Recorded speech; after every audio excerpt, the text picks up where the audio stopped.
Today we're talking about nonviolent communication and money, specifically Dr. Marshall Rosenberg's teachings on money and how to relate to money in what I think is a more peaceful, more compassionate, more choiceful and more alive way of being with money. Hi, I'm Cleona, a financial advisor based in the UK, and I love talking about personal finance, freedom and clarity with money. If you like this video and you like that sort of thing, do consider subscribing. So what were Dr. Marshall Rosenberg's teachings on money? There's a great video called NVC and Money on my YouTube channel, Conscious Money, and you can check out the long version and skip to 5 minutes if you want this teaching, which is first, never pay money for anything. Second, never charge money for anything. And third, transform the concept of worth. If you are a little bit confused by that, I think it's normal. It sort of went over my head, Never pay money for anything, never charge money for anything. And how am I going to value people if I can't value their services in terms of money? There was a part of me that was really confused by this teaching. And perhaps we should start with what is nonviolent communication. I would encourage you to go to a workshop or practice groups, and there's tons of videos which explain it in great depth. And if you're new to NVC, I would suggest spend some time immersing yourself in that material. The way Dr. Marshall Rosenberg described NVC is that it's a life-serving consciousness. And so when in doubt, think, what is life-serving? And he said that the purpose of NVC is to connect in a way that makes natural giving possible. We are all interdependent and we all have needs. Beautiful needs. These needs are not in the way that they are colloquially used in language. In certain schools of thought imply a sense of lack or a grasping or clinging or attachment or contraction or scarcity. That is not how needs are used in NVC. Needs are a life-seeking expression and fulfillment. They are quite impersonal. Needs are things that all human beings share. We all share the same needs. And we might have different ways of going about meeting those needs. And those actions that we take to meet needs are called strategies. In fact, there's a little clip that I'll share with you that explains how money is only one strategy to meet needs. These are universal things that we all need and we all share. Needs are abstract, they're universal. They're neither good nor bad, and they're not specific to a location, action, or object. So if I want love, I might choose to get it from my husband and say, give me a kiss, love. Or I can call a friend and say, can you chat to me over a cup of coffee? I just need some deep listening. I could go to Andrew and say, can I come and play with your gold coins?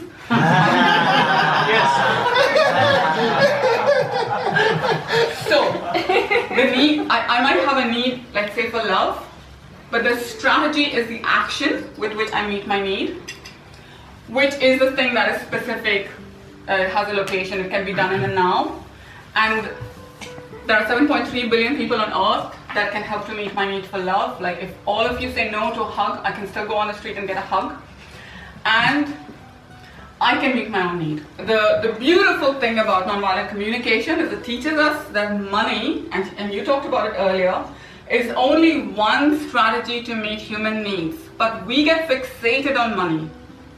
We human beings get fixated on money, and sometimes we lack creativity. But when we're stuck in scarcity, we think, oh, I need to earn X, Y, Z in order to do X, Y, Z. Of course, I'm not saying you can live without money. That's not what I'm saying. I'm saying money is important, and it's important to have whatever you choose to feel like that's enough for me. But I'm just saying that as a society, we sometimes get fixated on money as like the only strategy to meet needs. Shamash and I, we go to awaken circles and we get an abundance of community and meals without money. Like today we've created this workshop. So we've got a space in a very nice part of London. Very lovely person teaching you. But no money was exchanged, right? So it's possible. So if you never pay money for anything and you never charge money for anything, then what do you do instead? Good question. You give money and you ask for money and you enjoy receiving money, if that's what you've asked for, to meet your needs for resources to do your work, but you never do the thing for money. Now, I did have someone who was in a workshop where I was talking about nonviolent communication and money, and she challenged this give money, ask for money instead of pay and charge, and she said, oh, it's just semantics. And I trust that Dr. Marshall Rosenberg was very clear about his intentionality with it, that it's about natural giving and receiving from a flow place rather than a disconnected place of charging and paying invoices. And I was very lucky that in the audience there was a certified nonviolent communication trainer who shared that at one point Dr. Marshall Rosenberg drove taxis because he didn't want to do clinical work. And to have that kind of clarity, I think there's a quote somewhere that he said, I would rather scavenge in garbage bins than do the work that I don't want to do. So he was clear that he wanted to do work that met his need for meaning, that was fulfilling, and the most important need that we have is to serve life. These are Dr. Marshall Rosenberg's words. And it's so true. We enjoy contributing, we enjoy helping. And he wanted to serve life in ways that were enriching for him. So it's not about semantics, but you're more than welcome to disagree with any of his teachings, because I'm sure the last thing Dr. Marshall Rosenberg would have wanted is to impose this on anyone. Another quote that he shared is, as long as there were starving children in the world, his need for sustenance wouldn't be met. And I thought that was so beautiful. From what I understand, Dr. Marshall Rosenberg was trying to point to needs as the main criteria when we engage with money, and not necessarily money itself, because sometimes we get a little clouded and a little muddy in our thinking when we do the work for the money. It certainly feels more alive when I'm connected to my needs and I'm connected to how much I want and what is enough. And when I'm talking from this connected place of my needs, it's more fun for me. It's a fun game to play of what makes my life wonderful and how can I contribute to this other person that might want or need my services or my work in a way that makes their life wonderful. What Dr. Marshall Rosenberg was pointing away from are domination systems. And the way he explains domination systems is a few people at the top, the authorities, whoever they may be, decide what is right and wrong. And we're all trained, more or less, to think in these kinds of moralistic judgments. Who's right, who's wrong, who gets rewarded, who gets punished. And domination systems succeed in making us very good slaves when we are disconnected from our needs. When you ask for money and you give money, you're connected to your needs. This means also that you hear money as a request. It's not a demand. Sometimes money is a fixed price in the way that it's advertised.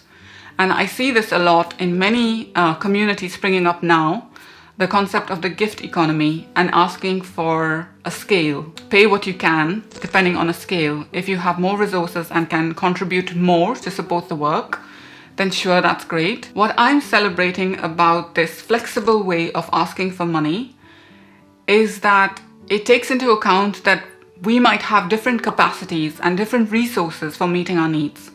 And money should not be the reason why you do not have access to your needs. In fact, it's really beautiful and it touches me deeply when Dr. Marshall Rosenberg explains that he does not want to live in a world where money is the reason why someone cannot get medical treatment in a hospital and they have to go from hospital to hospital looking for someone to treat them because they don't have enough money. He says, I don't want to live in that world. And probably you too don't want to live in that world. So the important thing to point out is that money is one strategy to meet needs. And when I can connect with, wow, there are so many ways to meet needs.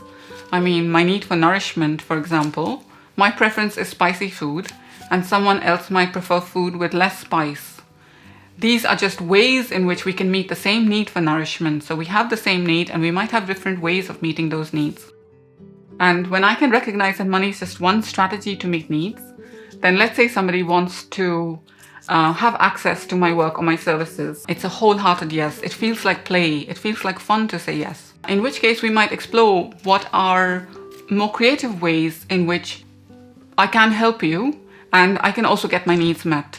And you can too. It's a more creative, more fun, and sometimes slower way of engaging in services, because I can tell you from my experience that when I engage in these conversations, it can be a little awkward. It can be awkward because we have so much shame sometimes in asking, can I join this program and pay less? And I can completely relate. Shame has been my predominant emotion in my early years when trying to figure out my relationship with money. And I have enormous empathy for, those parts that feel shame in asking. And also recognizing with the systemic lens that it's cultural conditioning. We're trained to be disconnected from our needs. And when we are disconnected from our needs, then it's much easier to pick life alienating strategies or terrible strategies to meet our needs. One of the most important things that you can do to be freer in your relationship with money is to become more conscious of your needs. And I can tell you that needs are so abstract. It took me a long time to understand what needs are, because they're like wind. You can feel it, but you can't necessarily see it. It's not like a concrete thing. But you can, when you're more in tune with what's going on inside, with your heart. And that's not to alienate thinking from your heart at all. We need both parts. But when we give and receive in a disconnected way, then that lands differently than when we give and receive in a connected way. And so I think the biggest thing, if you really want to be free in your relationship with money, is to train yourself to become more aware and more conscious of your needs. One of the cultural conditionings that we're taught about the differences between men and women are that a brave man has no feelings and a loving woman has no needs. I mean, not all women and men are recipients of this conditioning, but we can see this theme that happens. And Marshall reiterated that men and women have the same needs. Sometimes we can use those labels of gender in a disconnecting way, and they are just labels, just descriptions, just concepts, which are useful and necessary to make life smoother, but just keep the understanding in your mind that all human beings share the same needs. All living beings share the same needs. So even trees and bees and men and women and people from different genders, we all share the same needs. So sometimes when I'm asked whether I want to give money, it's very clear it's a no. It's not coming from a joyful place. It's not joyful for me to serve or to contribute to what is being requested. It could be money or it could be any other kind of request. So a quick check-in. Remember to hear money as a request, not a demand. A request means you can say yes or no. And if it's a no, it just means that there could be further exploration. It need not be a hard no. You could share what's going on for you, what's alive for you, and hear what's alive for you in the other person, if the other person is open and willing for such a conversation to happen. I notice that when I say yes and I'm still feeling some resentment or it's not wholehearted, then I pay for it, and somehow through my behaviors I also might make the other person pay for it, in the sense that it's not as fun, it doesn't feel as good. And I've learned more or less to obey my intuition, to be connected to my needs when I say yes or no. One of the ways in which we are addicted to ineffective strategies is consumerism, which we know is causing a lot of damage in the world. Dr. Marshall Rosenberg says that if we were more connected to our needs, then we would shop in more life-serving ways. For example, you might shop at your local farmer's market, even if it was twice the price, then go and shop at some place where it's going to some sort of global organization that might not even pay tax and contribute to your country. It's not about principles, it's about resources, whether you have the resources to stretch to do that. Again, shopping from a more connected place, connected to your local community, connected to your needs. So the trick is to move away from what is habitual to what is natural. And to explore, am I doing this action because it's a habit? Like so often, I will reach for a cup of coffee. And it's a habitual response. What's more natural is that I might just be thirsty and need a glass of water. So it's just being aware of the little things. Is this habitual? Is this because it's a conditioned response? Which is fine, there's no judgment at all. It's really important to be compassionate with yourself. Or what's the more natural thing, the more natural impulse that's coming through? Corporations exist to serve needs. And profit, again, is a strategy to meet needs. Profit is not the only strategy to meet needs. And sometimes Dr. Marshall Rosenberg said that corporations act like gangs. I don't know what he meant exactly by that, but from that I assume that they exert some power over, not the power with, and again educate us away from our needs towards consumerism and making choices that are not great strategies to meet our needs. I also want to share this definition of abundance, which is so beautiful. So beautiful. I've read it many times and it touches me deeply. And it connects me directly away from scarcity to abundance. And I hope it does the same for you. I heard it from Nonviolent Communication trainers Francois Beausoleil and Jeff Brown in a course they did called Integrating NVC and Abundance Consciousness on nvctraining.com. Abundance is having the experience or carrying in a somehow integrated, consistent way, the awareness of having access to power. Power here is the ability to mobilize resources to meet needs. Being in a state of abundance, the way we see it might not change the conditions of our life, but will have a profound effect on how we interact with the world. We also see abundance as a viewpoint, and you have a certain degree of choice in embodying this viewpoint. We also believe that embodying this viewpoint, even without outer changes, will considerably increase our sense of well-being, as well as increasing chances of needs being met through our presence and actions in the world. So in other words, we don't get stuck on strategies. Our power is the ability to mobilize resources to meet needs. If you have any quotes that particularly inspire you from nonviolent communication, please share them in the comments below. They would be fun for me to read. And all the best in you having a more peaceful relationship with money.